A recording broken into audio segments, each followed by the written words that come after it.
जानबूझ के इसको नंबरिंग 1 से देंगे ताकि हमको समझेगा कि हमको कितने फॉर्मुलेज नहीं आते या हट करे थोड़ा। चलिए स्टार्टिंग से देखते।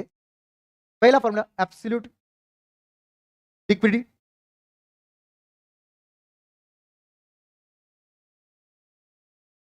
ऑब्लिक इसको बोलते हैं कैश रेशियो।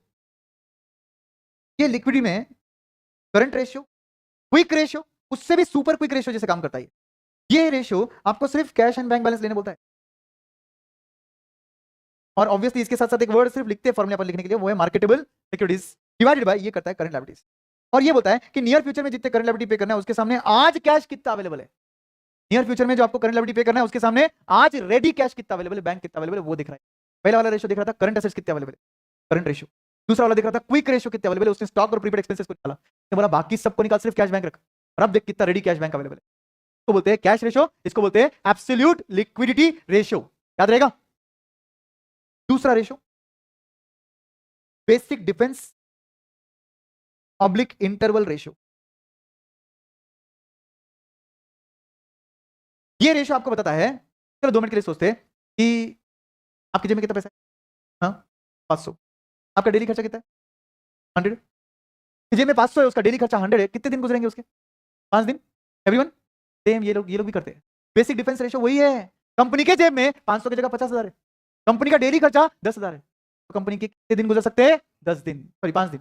समझे कि नहीं। तो बोलिए कंपनी का 50,000 क्या था, cash and bank balance everyone with marketable security, क्योंकि वो एज गुड एज कैश होता है। ओके डिवाइडेड बाय ये जो 10,000 था ये क्या डेली एक्सपेंस था, तो इसको अपन बोलेंगे operating expenses per day.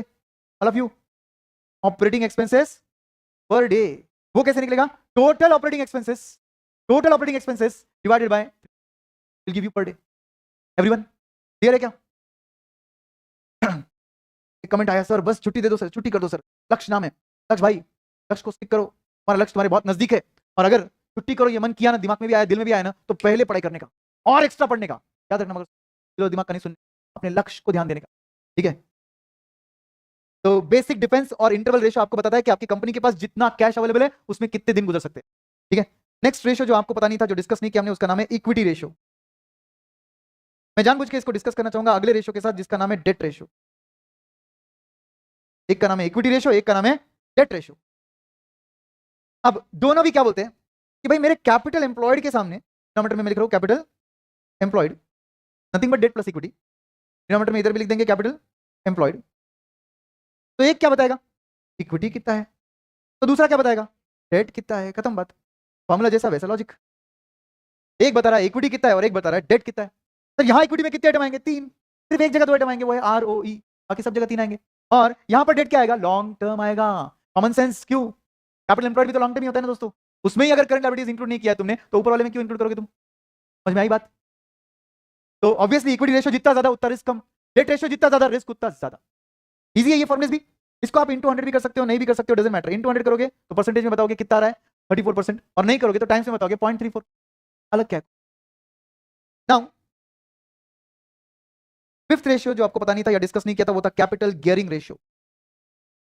Capital gearing ratio दोस्तों, गियरिंग का मतलब क्या होता है, adding fixed commitment items to our capital structure. Gearing को क्या बोलते हैं, लिखो उधर, फिक्स्ड कमिटमेंट आइटम्स।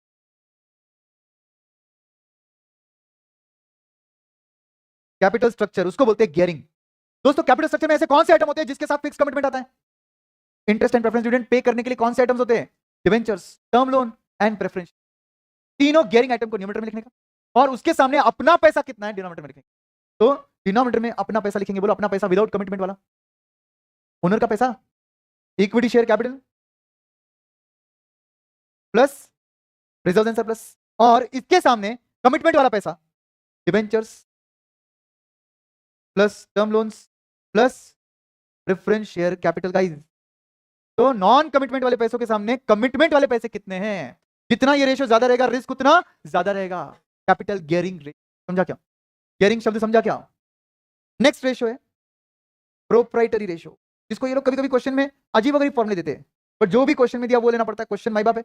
बट अगर क्वेश्चन में कुछ नहीं दिया तो जो फॉर्मूला हम अभी डिस्कस कर रहे हैं वो ओरिजिनल फॉर्मूला है उसका। प्रोप्राइटरी रेशियो आपको बताता है कि पूरे एसेट्स में से प्रोप्राइटर ने कितना पैसा डाला है, तो डिनोमिनेटर में आना चाहिए टोटल एसेट्स, और इन टोटल एसेट्स के सामने प्रोप्राइटर मतलब कौन, प्रोप्राइटर्स फंड्स मतलब कौन?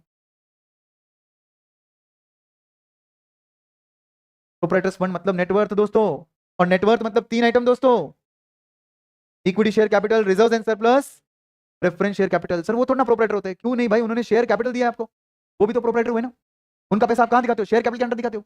इमेजिन करो बैलेंस शीट, फिर प्रोप्राइटर बने वो। तो ये बता रहे हैं आपको टोटल एसेट्स के सामने प्रोप्राइटर का पैसा कितना टाइम्स का है। सेवेंथ रेशियो जो हमने डिस्कस नहीं किया आपके साथ, डेट सर्विस कवरेज रेशियो बोलते हैं। Debt service coverage ratio, debt को सर्व करना मतलब क्या? डेट का रीपेमेंट करना प्रिंसिपल अमाउंट का, और डेट पर पे करना इंटरेस्ट। तो डिनोमिनेटर में दोनों आइटम लिख देंगे, इंटरेस्ट प्लस प्रिंसिपल रीपेमेंट। और इसको पे करने के लिए जो अर्निंग अवेलेबल रहेगा वो न्यूमरेटर में आ जाएगा, earning available for debt service. Earning available for debt service numerator में आ जाएगा, मतलब ये पैसा पे करने के लिए मेरे पास कितने गुना पैसा है। फॉर एग्जांपल बैंक का ईएमआई प्रिंसिपल और इंटरेस्ट दोनों होता है, वो 25,000 है, मेरे अकाउंट में 1 लाख पड़ा है, तो उस 1 लाख के सामने मुझे देना कितना है? 25। तो 25 के सामने 1 लाख कितने टाइम्स हो गया? 4। तो मेरा डेट सर्विस कवरेज रेशियो हो गया। जितना date service coverage ratio high रहेगा, बैंक उतना कंफर्टेबली लोन देता है आपको, क्योंकि बैंक का ईएमआई सिर्फ 25,000 है, तुमको देना है सिर्फ 25,000, और अवेलेबल कितना तुम्हारे पास? 1 लाख, 2 लाख, इतना ज्यादा अवेलेबल रहेगा तो बैंक बोलेगा बिंदास लोन दो ना यार। तो बैंक लोन देते हो कभी भी देखता है डेट सर्विस कवरेज रेशियो। और अर्निंग अवेलेबल कैसे निकालोगे आप? अर्निंग अवेलेबल निकालने के लिए आपको निकालना पड़ता है profit after tax, add back करोगे आप डेप्रिसिएशन क्योंकि वो नॉन कैश है, एड बैक करोगे आप नॉन ऑपरेटिंग कोई एक्सपेंस रहेगा तो वो, क्योंकि वो डे टू डे एक्सपेंसेस नहीं है बिजनेस के ऑपरेटिंग के, अब नॉर्मल एक्सपेंस है वो आपके, और एड बैक करोगे आप इंटरेस्ट, क्योंकि उसी को पे करने के लिए पैसा देख रहे हैं हम कितना दे रहे हैं, कितना अवेलेबल है, तो इंटरेस्ट को एड बैक कर रहे हैं क्योंकि उसी को पे करने के लिए कितना पैसा अवेलेबल है वो देखा जा रहा है, और माइनस करते हैं हम non operating income. Non operating income minus क्यों करें सर? क्योंकि वो हमारा रेगुलर बेसिस पर इनकम नहीं आने वाला, बिजनेस का इनकम नहीं है, dividend income, income from investment, ये तो ना हमारे रेगुलर बिजनेस इनकम है। बैंक कभी भी बिजनेस इनकम को देखकर लोन देता है। तो इस तरीके से आप निकालते हो आपका debt earning available for debt service. Star mark कर दो उधर न्यूमरेटर को, और इधर स्टार मार्क कर दो earning available for debt service. Next ratio जो आपने डिस्कस करना है मेरे साथ, कौन से रेशियो बचे भाई? कोई रेशियो बचे ही नहीं अभी।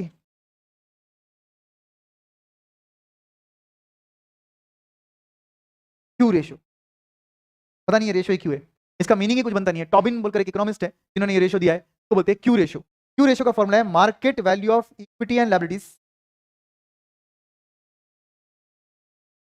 कितना भी आज मार्केट में देना है, divided by replacement cost of assets. अगर ये रेशियो एग्जाम में आ भी जाता है तो ये दोनों नंबर्स डायरेक्टली गिवन रहेंगे, आपको बस बराबर न्यूमरेटर डिनोमिनेटर रख रहे आंसर निकालना है, पॉकेट के 1 मार्क मिलेंगे, बस ये फॉर्मूला याद रखो। रिप्लेसमेंट कॉस्ट के सामने मार्केट वैल्यू कितना है, इससे पता नहीं क्या समझता है, इनको ही समझता है। रिप्लेसमेंट कॉस्ट ऑफ एसेट्स के सामने market value of equity and liability, क्या संबंध? कोई भी रिलेवेंस नहीं है इसका, बट फिर भी आपके सिलेबस में बता दिया आपको, ठीक है। तो दोस्तों ये सभी रेशियोज हमने कवर कर लिए, रेशियो एनालिसिस के सभी रेशियोज डन है, डिस्कशंस के साथ लॉजिक्स के। अब बात करते हैं रेशियोज कितने आते हैं अपने को, 42, और नहीं आने वाले कितने? 8, मतलब 50 में से सिर्फ 8 नहीं आते, 42 आते, बट अपन डरते क्या है? रेशियो से वो नहीं आते, इतने सारे रेशियो से, इतने सारे में से सिर्फ 8 रेशियो है दोस्तों, जानबूझ के अलग लिस्ट बनाई है, रिवीजन के वक्त एलडीआर बोलकर पहले इसको रिवाइज करना, फिर जो आता है उसको रिवाइज करना। बट याद रखिए जो आता है उसको टाइम टू टाइम रिवाइज करते रहोगे तो ही वो एंड तक आएगा। डायरेक्ट एग्जाम के पहले आता है देख लेंगे, फिर वो एग्जाम में आता है और आपको दिखता है, ठीक है। देखिए इंपॉर्टेंट पॉइंट्स टू रिमेंबर,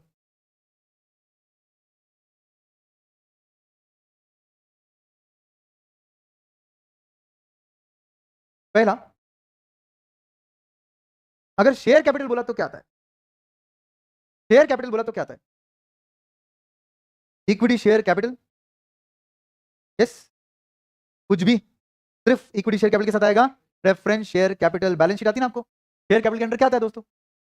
देखिए रेशियो एनालिसिस में अधिकतर नॉलेज अकाउंट्स का याद रखना, बैलेंस शीट कैसी बनती, कौन से हेडिंग में क्या आता है वो याद रखना, तो रेशियो ऑलरेडी क्लियर हो जाता है।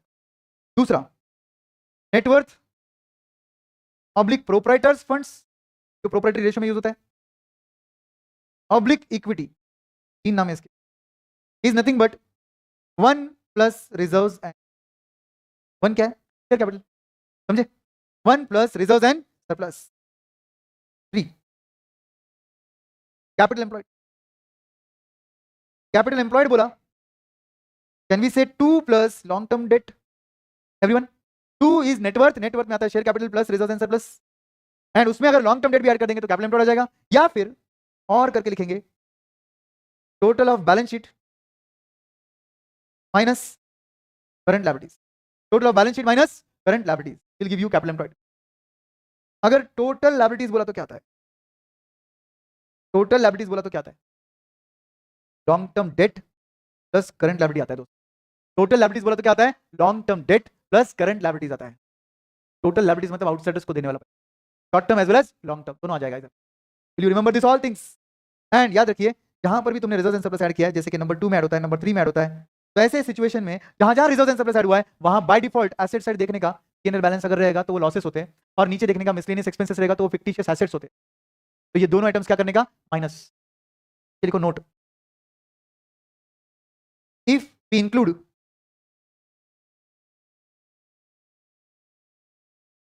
reserves and surplus,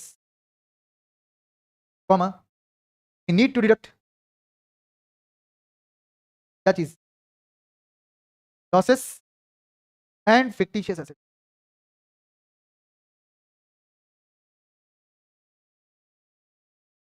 losses and fictitious assets everyone.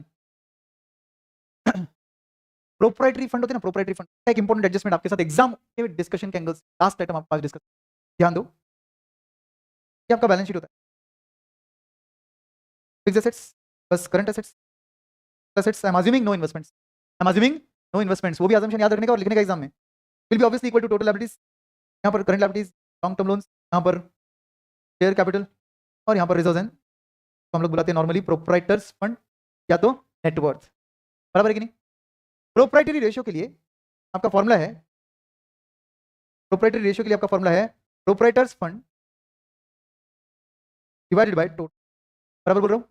अब प्रोप्राइटर फंड की जगह आई कैन राइट, यही निकालना है ना मुझे, तो can we say fixed assets plus current assets करो, माइनस करंट लायबिलिटी करो, माइनस लॉन्ग टर्म लोन करो, तो can we say proprietors fund is equal to FA plus CA minus CL minus LTL, everyone long term liabilities. काफी बार question में LTL 0 होता है, तो उस केस में ये बन जाएगा FA plus CA minus CL net working capital, all of you. तो फिर प्रोप्राइटर्स फंड ऐसा भी तो लिखा जा सकता है FA plus net working capital divided by FA plus CA, everyone total assets की जगह मैं क्या लिख रहा हूं? Fixed assets plus current assets, and obviously मैंने अज्यूम किया क्वेश्चन में दिया रहेगा LTL इज 0, क्वेश्चन में दिया रहेगा LTL इज 0। क्या बात इजी है? क्वेश्चंस में काफी बार बैलेंस शीट ट्रेडिंग P&L दिया रहता है, रेशियो निकालने बोलते हैं, बट ऐसे क्वेश्चन एग्जाम में नहीं आएंगे। एग्जाम में रेशियो देंगे और आपको ये बैलेंस शीट P&L ट्रेडिंग निकालने बोलेंगे, या तो उसके कोई कंपोनेंट्स देंगे, सेल निकालो, क्लोजिंग स्टॉक निकालो, डेटर निकालो, अकाउंट रिसीवेबल निकालो, समझे? बहुत केयरफुल रहना चाहिए, छोटी छोटी बातों पे ध्यान रखना चाहिए, स्पीड का, but at the same time focus पूरा उसी क्वेश्चन पे डालना चाहिए जिस क्वेश्चन को आप सॉल्व कर रहे हैं। काफी बार ऐसा होता है एग्जाम हॉल के बाहर जाने के बाद क्लिक होता है और ये शिट को लेना था, इसका मतलब भी तुम एग्जाम हॉल में जब वो सॉल्व कर रहे थे तब तुम बचे हुए पेपर की सोचो, जिस क्वेश्चन पे उसी का सोचो, ठीक है? समझ गए अच्छे से? So doing your questionnaire and your regular notes is enough? No. That's the only thing which is required along with MTP RTP. And MTP RTP that too for your exam and previous exam, that's it. Nothing to worry. इसके आगे कुछ नहीं करना है, साक्षात भगवान आके बोल देंगे फाइनल में जा, अगर इतने अच्छे से करोगे तो, ठीक है? तो ये दोस्तों यहाँ पर हम एंड कर चुके हैं रेशियो एनालिसिस। अगले लेक्चर में हम कवर करेंगे नेक्स्ट टॉपिक। तो आप अभी तक रेशियो का पूरा सॉल्यूशन कर लो, क्वेश्चन डिस्कशन से जो भी क्वेश्चन से सॉल्व करना है सब सॉल्व कर लो। कल एक दिन हमारा सेशन नहीं होगा और परसों होगा, तो लकीली एक दिन मिला आपको और आपका बैकलॉग कवर करने के लिए। अगर कोई पार्ट और डिस्कशन का आपके क्वेश्चन पेंडिंग रहेगा सॉल्व करो, ये लॉजिक्स जो हमने यूज किए थे ये लगाओ।